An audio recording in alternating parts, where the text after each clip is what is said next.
जब हम उस इदारे का कोई भी शख्स देखते हैं तो हम ये कहते हैं, पहले तो डर जाते हैं, लेकिन हम उस इदारे के बारे में सोचते हैं कि इदारा हमारे तहफ़्फ़ुज़ के लिए बना है, हमें इंसाफ फराहम करने के लिए बना है, मुजरिमों को पकड़ने के लिए बना है। और अब तो पंजाब की अगर मैं स्पेशली बात करूँ तो यहाँ पर इंसाफ की फराहमी पहले की निस्बत बहुत ज़्यादा बेहतर हो चुकी है। अब आपको पता चल गया होगा कि मैं किस इदारे की बात करी, मैं पुलिस के इदारे की बात करी हूँ।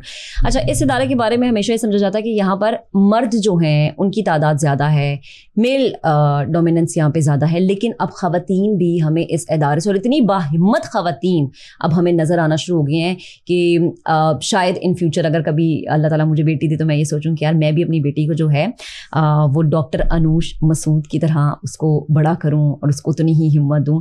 अब आप समझ गए होंगे मैं एक होनहार, बाहिम्मत, बाहौसला खातून की बात कर रही हूँ। सिर्फ खातून, अगर डॉक्टर्स कहूँ मैं तो ये गलत हो जाएगा, क्योंकि वो एंकर भी रह चुकी हैं, बड़ी ज़बरदस्त पेंटिंग भी करती हैं और ऐसे ऐसे काम करती हैं जिनको देख के एक आम खातून जो है ना वो ये सोचे कि नहीं नहीं ये तो मैं नहीं कर सकती, यानी मुजरिमों से भी वास्ता पड़ता है, खून खराबा भी देख लेती है, इतनी हिम्मत है उनके अंदर। सो हमारे पास मौजूद है इस वक्त doctor Anoosh Masood, ex SSP investigation lawyer. अस्सलाम वालेकुम, कैसी हैं आप? वालेकुम सलाम, मैं कम fine, thank you so much for having me. अच्छा, मुझे ये बताएं कि अभी जैसे मैंने कहा कि आप डॉक्टर भी जो हैं, आपने मेडिकल पढ़ा, फिर एंकरिंग भी की है, फिर आपकी पेंटिंग बड़ी अच्छी है। सबसे पहले सवाल मैंने इसलिए किया क्योंकि ये चीज़ मुझे बड़ी इंस्पायर करी है कि एक साथ इतना कुछ खातून कर रही हैं। तो ये मतलब जर्नी आपकी शुरू हुई मेडिकल से और फिर आपने अपनी फील्ड एकदम से चेंज कर ली। क्या चीज़ थी जिसने आपको इंस्पायर किया कि मुझे नहीं डॉक्टर नहीं बनना, मुझे इस लाइन में आना है? देखिए, first of all I did my MBBS, वो डेफिनेटली उसमें एक अपना पैशन, बिकॉज मेरा ये हमेशा से रहा है कि जो भी करूँ वो बेस्ट करूँ, अपना बेस्ट दूँ और आउटकम फिर ऑब्वियसली अल्लाह ताला पे छोड़ देते हैं हम। सो मेडिसिन करने के बाद साथ साथ मुझे स्पोर्ट्स का भी शौक़ रहा है, मैं पेंटिंग भी करती रही हूँ। कभी कभी मैं कहती हूँ कि अगर मैं डॉक्टर नहीं होती, मैं पुलिस सर्विस में नहीं होती, तो मैं एक आर्टिस्ट होती। अच्छा, मतलब आप स्पोर्ट्स भी आपको पसंद? बिल्कुल, मुझे स्पोर्ट्स में बहुत, मैंने अपने कॉलेज को रिप्रेजेंट किया है नेशनल लेवल पर भी। आई वाज इन बैडमिंटन, मुझे टेनिस बहुत पसंद है, टेबल टेनिस बहुत पसंद है और मैं खेलती रही हूँ। मतलब स्पोर्ट्स में बहुत, बिकॉज मुझे घर में हमारी एक्टिविटी होती थी या पढ़ना है या फिर स्पोर्ट्स है और या खाना या सोना है, दैट्स इट। इसके अलावा कोई एक्टिविटी हमारी होती नहीं थी एज सच। सो साथ में मतलब कोई क्रिएटिव काम, जैसे मैंने पेंटिंग अपने फादर से सीखी, he was also a sportsman, और उन्हीं से मैंने पेंटिंग सीखी, उन्होंने मुझे ड्राइंग सिखाई, पेंटिंग सिखाई। सो अपार्ट फ्रॉम स्टडीज़ मेरी यही हॉबीज़ रही हैं। ठीक है। तो एंकरिंग के जहाँ तक ताल्लुक है, वो भी मैंने एक शौकिया किया था। कैसा था वैसे वो एक्सपीरियंस? मेरे जैसा था या फिर थोड़ा चेंज था? मैं ये मुझे पता चले कि हर किसी का अलग होता है, या मेरे जैसा ही होता है। I mean, it was okay for me for a change. It was good. मैं इसको परसू भी कर सकती थी मज़ीद, लेकिन because my plans changed and I switched from MBBS to CSS करने का बना। उसके रीज़न मेन ये रही कि मेरे सारे फैमिली मेम्बर्स जो थे वो बारी बारी यहाँ से पढ़ाई लिखाई करने के बाद मेडिसिन भी किया, वो बाहर चले गए। So I was also planning to go abroad, वहाँ पर फिर मैंने स्पेशलाइजेशन करनी थी। बट देन उनके देखिए आने का कोई प्लान वापस बना नहीं, कभी वो वापस पाकिस्तान आए। एग्जैक्टली। सो मुझे था कि I wanted to give something back to my own country. मैं भी चली जाती और मुझे लगता है मैंने भी वापस फिर नहीं आना था, because everybody got settled there. तो मैंने भी उनकी तरह फिर वहीं पर ही रहना था। और ऐसा था कि वहाँ पर सब कुछ सेटअप मौजूद था, मैंने जाके वहाँ पे कोई स्ट्रगल नहीं करनी थी। ऐसा I just had to study and clear, plate में रखा हुआ मिलना, एग्जाम्स क्लियर करने थे और मैंने वहीं पर फिर रहना था। लेकिन my father and my uncle used to say कि पाकिस्तान है तो हम हैं, और हमारी पहचान पाकिस्तान है। बिल्कुल। तो बस एक इंसान के अंदर से नहीं एक आवाज़ आती जैसे कि okay I have to do this somehow. अगर मैं मेडिसिन यहाँ पे स्पेशलाइजेशन करने की बजाय अगर मैं इस फोर्सेस में आऊँ, बिकॉज मेरे यूनिफॉर्म जो है हमारी फैमिली में बिल्कुल ही बाहर दूसरा बंदा यूनिफॉर्म में ही है। अच्छा, तो ये यूनिफॉर्म आपको इंस्पायर करता था? बहुत ज़्यादा इंस्पायर करता था। सो अगर जब मैंने CSS का सोचा तब मैंने फिर पुलिस सर्विस का ही सोचा कि मैं फर्स्ट चॉइस रखूँगी ये।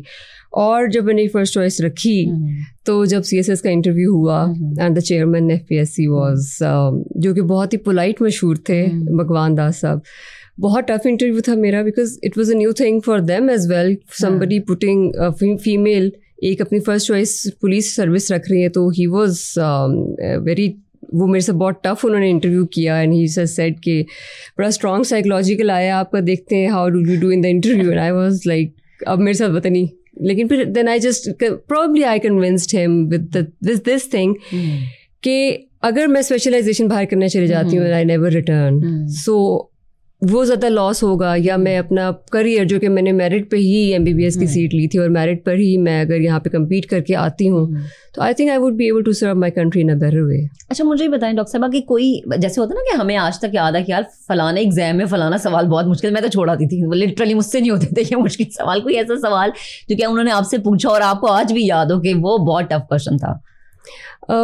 टफ क्वेश्चन सारे ही थे। वो उनका तो एटीट्यूड इतना डिफरेंट हो गया था बिकॉज हमने यही सुना हुआ था कि वो बहुत पोलाइट हैं, 2-4 सवाल करते हैं। आधा घंटा उन्होंने मुझसे खुद अकेले इंटरव्यू किया था। अच्छा। And then I was flabbergasted, like शुरू के 2 मिनट तो मुझे लगा कि ना वो पता नहीं क्या होगा लेकिन then I just calm down my nerves and सारा ही टफ था क्योंकि वो इतना वियर्ड किस्म का, कभी वो उठ के चले जाते थे एंड देन उठ के आके बैठ जाते थे, बड़ा उन्होंने एक टेंस माहौल क्रिएट कर दिया था। शायद वो आपको मेंटली कंफ्यूज करना चाह रहे थे। एग्जैक्टली यही पॉइंट था, लेकिन उस वक्त संभालना अपने नर्व्स को, that was the biggest challenge for me. सही। अच्छा मुझे ये बताएं कि फैमिली का रिस्पांस क्या था जब आपने कहा कि भाई मुझे इस फील्ड में जाना है? Interesting question. फैमिली फर्स्ट तो उनको थोड़ा सा हुआ कि तब ये क्या चॉइस हुई। यूजुअली DMG कस्टम्स यही रखा जाता था, तो जब मैंने ये बताया उनको, जब रीजनिंग की उनके साथ, बिकॉज यू नो पैशन है ना मेरा, मुझे सर्विस में आना था, मुझे यूनिफॉर्म बहुत पसंद था। And then my few uncles they also rather convinced them, my family members के how it if it's her passion then let her do it, क्योंकि उस सोशल मीडिया इतना एक्टिव नहीं था ना, लोगों को पता नहीं था, अवेयरनेस नहीं थी इतनी। और ऐसा नहीं था बिकॉज मेरे घर में कभी किसी ने ये फोर्स नहीं किया कि कोई भी चीज़, मेडिसिन भी थी तो बचपन से एक माइंड में था कि करना है मेडिसिन। ये वैसे उस टाइम के अम्मा अब्बा कहते थे या तो डॉक्टर बन जाओ या इंजीनियर। डॉक्टर तो बन गए थे, तो उसके बाद फिर मैंने ये चॉइस की कि आई वांट। आर्मी का भी बहुत होता था कि आर्मी ऑफ कोर्स, तो आर्मी और पुलिस का रोल तो सिमिलर ही है। सो जो आर्मी बैकग्राउंड में जितने भी मेरे फैमिली मेम्बर्स रहे हैं और हैं, उन्होंने फिर इस चीज़ को काफ़ी एडमायर भी किया कि okay if it's her decision then we should respect it. क्या स्पेशली रिएक्शन था अम्मा ने क्या कहा, स्पेशली अम्मी? हाँ, अम्मी मेरी थोड़ी सी थी और थोड़ी सी स्केप्टिक हो रही थी कि पता नहीं अभी राइट चॉइस है या नहीं, but she accepted it very quickly. कोई इतना बड़ा चैलेंज नहीं बनाया उन्होंने इस चीज़ को। और आपके फादर? फादर की उस वक्त तक ही had passed away, so that's why that was the sole and main reason that I wanted to stay in Pakistan, because I didn't want to leave my country. So मैं वाकई में ये चाहती थी कि अपने मुल्क में रहूं, यूनिफॉर्म पहनूं, because when I wear this I love it. I mean this is something which gives me a strange sense of association with my country, so I all the time feel that I am doing something for my country. अच्छा, जब आप तो माशाल्लाह से, जब मैंने आपके बारे में सुना कि आपकी पहली पोस्टिंग KPK में थी और वो एक बड़ा चैलेंजिंग मुझे लगता है, क्योंकि जनरल और इन जनरल वहाँ की जो सोच है थोड़ी कंजर्वेटिव है ख़वातीन को लेके। कैसा रिस्पांस था वहाँ पर लोगों का, या जो आपके टीम के मेंबर्स थे उनका, क्या चीज़ें वहाँ पर आपको चैलेंजिंग लगी? अच्छा, ये हमारी परसेप्शन है वैसे उनके बारे में। मुझे भी जाने से पहले थोड़ा सा ये लग रहा था, बट वो बहुत स्वीट लोग हैं। अच्छा। They are very sweet, they respect women a lot. मुझे जिस तरह आपको एक लगता है कि एक ज़हन में यही था, लेकिन वो बहुत रिस्पेक्ट करते हैं। और मुझे ये लग रहा था कि मैं वहाँ पुलिसिंग तो करने गई हूँ, but they were more caring for me as well, the staff and everybody was. बहुत मेहमान नवाज लोग हैं और बात ख़वातीन की बहुत इज्जत करते हैं और बहुत सुनते हैं बात। So it's a totally myth breaking for me. मेरे लिए तो ये बड़ा डिफरेंट, बहुत अच्छा एक्सपीरियंस रहा वहाँ का। हाँ, थोड़ी सी एनवायरनमेंट डिफरेंट थी मेरे लिए। मैं ये आपसे पूछने वाली थी कि जो वहाँ का थाना कल्चर है वो तो यकीनन यहाँ के थाने कल्चर से बहुत ही मुख्तलिफ होगा।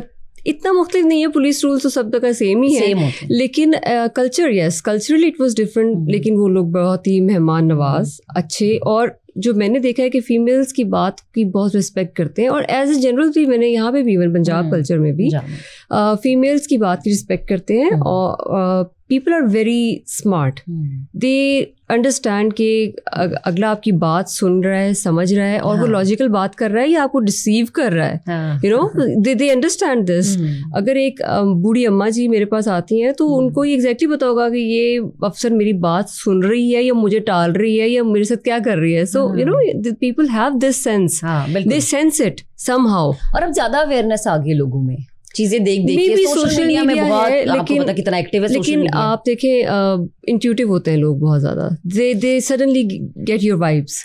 वो समझ जाते हैं कि अच्छा ये मेरा बात सुन रहा है, मेरा मसला हल करेगा या नहीं करेगा, या अल्टीमेटली सिर्फ टाल रहा है. They understand you. सही. अच्छा, वैसे पुलिस के बारे में परसेप्शन है कि हम जाते हैं तो वो सुनी नहीं जाती बात, इंतजार बहुत करवाया जाता है, या फिर ये कह दें जी कि FIR दर्ज नहीं होती है. ये एक मैंने सुना है, ये एक परसेप्शन है. ऐसा वाकई है कि लोग जो है वो जो इसकी कंप्लेन करते हैं अब उसमें कुछ चेंजिंग्स आ गई है, कुछ तब्दीली हो गई है? अच्छा देखिए, समटाइम्स हो भी जाता होगा कि कोई ऑफिसर अपने ऑफिस में मौजूद नहीं है. बहुत सारा मैटर्स होते हैं. मैं इन्वेस्टिगेशन में रही हूँ, मुझे कई दफ़ा कोर्ट्स में जाना पड़ता था. पूरा लाहौर होता है, आपके पास 84 थाने हैं, उसमें से कोई ऐसा इशू हो गया जिसमें कोर्ट ने बुला लिया, कभी कोर्ट में जाना पड़ गया, या और बहुत सारी मीटिंग्स होती हैं. समटाइम्स अवेलेबिलिटी का इशू हो सकता है, आई डोंट डिनाई दिस. लेकिन मोस्टली अगर मैं ये कहूँ कि 1787 पे बहुत ज़्यादा अब इस चीज़ पे फोकस किया गया है कि रिस्पांस बहुत क्विकली हो और उसको मॉनिटर किया जाता है. देन इट डिपेंड्स, ऑफिसर पे बहुत डिपेंड करता है. मेरी ये कोशिश होती है कि जब कोई मेरे पास आए अपनी प्रॉब्लम लेके तो मैं उसको सुनूं, because half of the problem is gone when you listen to that person. आपके पास वो अपनी एग्नी लेके आया है, सी आप उसको सिर्फ सुन लेते हैं ना, जब उसकी आधी बात जब पूरी तसल्ली से सुन लेते हैं, और जब आप उसको समझ आती है कि इससे मेरी बात सुनी है. और यू नो एक अब मैं मेडिकल में थोड़ी सी मैं ज़रूर उसका रेफरेंस देना चाहूँगी as a doctor. You know when you listen to somebody तो आप उसकी ब्रेन की उस फ्रिक्वेंसी पे चले जाते हैं. व्हेन यू एक हमारा सिस्टम होता है लिम्बिक रेजोनेंस कहते हैं उसको, तो आपको रेजोनेट करता है ब्रेन उसके उस लेवल पे जाके, वो फील करता है कि आप उसकी बात सुन रहे हैं. अच्छा, फिर आप उसके मुताबिक जब बात करते हैं, अगर आपने सुनी नहीं होगी तो आप उसके मुताबिक बात नहीं कर सकेंगे. Then you regulate your talk with that person. वो चीज उसको रिलैक्स भी करती है. एंड अल्टीमेटली जब आप उसकी बात को सुन के और जब पूरी बात करते हो, जब आप आखिर में वो कहते हैं ना काइंड ऑफ इंस्ट्रक्शंस देते हैं अपने स्टाफ को, तो उसकी खुद ब खुद उसकी मेंटल रीवायरिंग होती है, जिसपे वो समझता है कि ओके मेरा मसला हल हो जाएगा. मतलब आधा वहीं हल हो गया, दिमागी तौर पे तो वहीं पे रिलैक्स हो गया. अच्छा डॉक्टर साहब, आप मतलब जबरदस्त आपने बात की ना, शायद बीइंग अ डॉक्टर आपने मेडिसिन से आप रिलेटेड हैं और आपने सारी चीजें पढ़ी हैं, तो लेकिन हर डिपार्टमेंट में क्या लोग ऐसे ही सोचते होंगे, हर पुलिस ऑफिसर ऐसे ही सोचता होगा कि हाँ एक अच्छा लिसनर होना हमारे लिए बड़ा जरूरी है? ये अपनी पर्सनल ग्रोथ और पर्सनल डेवलपमेंट करनी पड़ती है. You know we all have choices in our lives, so we have to make choice. अगर मैं इस सर्विस में आई हूँ, व्हाट डू यू थिंक मेरा क्या मकसद होगा? एक तो सर्व करना है कंट्री को, but what it gives me, it gives me kind of sense of fulfilment. आप ये देखें कि बहुत सारे लोग चाहते हैं अपनी लाइफ में Joy, pleasure, that is short lived, that is transient. मुझे फुलफिलमेंट कहाँ पे आती है? जब मुझे अपने गोल की रिकग्निशन है कि मेरा गोल ये है. अगर मुझे ये लगता है कि आज मैंने किसी का काम बेलॉस किया नहीं, तो मुझे तो सुकून नहीं आता उस दिन. तो मुझे ये पुरसुकून करता है, मुझे ये फुलफिलमेंट का एहसास देता है. और आपकी जो भी एक इंसान को पुरसुकून करने के लिए चीज़ चाहिए होती है, वो उसकी फुलफिलमेंट होती है. सो दैट इज वाई ये मेरी अपनी पर्सनल है, बिकॉज यू नो अगर if I work on it, हम ये कह सकते हैं कि सेल्फ सेटिस्फेक्शन होती है. रात को नींद सुकून से आती है कि हाँ आज मैंने वाकई. नींद सुकून से कभी नहीं आती क्योंकि काम इतना होता है, लेकिन यस ज़मीर सेटिस्फाइड होता है. अच्छा, वैसे ही मैं आपसे पूछूंगी कि इतना मुश्किल काम और फिर आप अपने आप को रिलैक्स कैसे रखते हैं, लेकिन उससे पहले एक सवाल मेरा ये है, बीइंग अ खातून, कि हम एक ऐसे मुआशरे में रहते हैं जहाँ पर मर्द ज़्यादा हमें नज़र आते हैं, वो डोमिनेंट होते हैं. मुझे ये बताएं कि एक ऐसे डिपार्टमेंट में रहना जहाँ पे मर्दों की तादाद ज़्यादा होती है, ये कैसे इदारे से मुंसलिक होना कैसा लगता है? इतने सारे मेल मेंबर्स आपके नीचे काम कर रहे हैं और आप उनको इंस्ट्रक्शंस दे रही हैं. आसान है ये काम, या ये होता है कि अच्छा अब ये खातून हो गया हमें सिखाएंगे? आपके मुंह में तो नहीं कहते होंगे, लेकिन यकीनन बैक पे ये बात होती होगी. I don't know what is going on in their minds, लेकिन आई थिंक ये हर जगह है इस तरह से. पूरी अगर पाकिस्तान की सोसाइटी में देखें तो ओवरऑल एक मेल डोमिनेंस है. मुझे ये लगता है कि जैसे मैंने कहा कि जिस तरह आपके पास आने वाले को आपकी उसका एहसास हो जाता है कि where the other person is coming from, आपका जो स्टाफ है जो आपके साथ काम कर रहा है, जो आप जिस तरह कह रहे हैं हम इंस्ट्रक्शंस पास करते हैं, तो दे एग्जैक्टली नो कि ऑफिसर को क्या समझ आई है, वेदर दे गॉट इट और नॉट। लाइक अगर मैं एक केस फाइल खोल के देख रही हूँ और मुझे एक केस है फॉर एग्जांपल, कोई भी ऑफेंस है, उससे रिलेटेड 3-4 क्वेश्चंस का पता है कि ये मेन इसकी वो एक पल्स है, मैंने उससे ये 3-4 सवाल करने हैं, then he would know okay officer को ये चीज़ पता है and she is asking the logical questions, तो मुझे अब कितना दाएं बाएं करेंगे। अब उनको इंस्ट्रक्शंस कैसा लगता है लेना है, that I can't say, because I think they also respect. अगर आपको काम आता हो, इज्जत आपके काम से होती है, और काम आता होगा then you will be able to handle them, you will be able to guide them, you will be able to represent police department at any level, because I have been appearing in the courts as well. So वहाँ पर बहुत सारी inquiries में करके लेके गई हूँ, अल्हम्दुलिल्लाह इट नेवर गॉट कंटेस्टेड कि अगर किसी ने ये कहा कि ये इंक्वायरी में कुछ चीज़ कम रह गई है, या और मेरा मकसद ये होता है कि इस्लाह की जाए फोर्स की, ना कि वो सज़ा पे फोकस। बिकॉज अब आप देख रहे हैं पंजाब पुलिस में काफ़ी प्रमोशंस भी हो रही हैं, दैट्स अ वेरी गुड, काफ़ी काम भी हो रहा है ना, बहुत काम हो रहा है, and this gives your motivation as well. So इस्लाह है मकसद। सज़ा भी अगर कहीं पर देनी पड़ती है तो वो इस्लाह के लिए, कोई हम किसी से कोई पर्सनल नहीं, किसी के साथ बुरा ना करें, दैट्स ऑल आई वांट।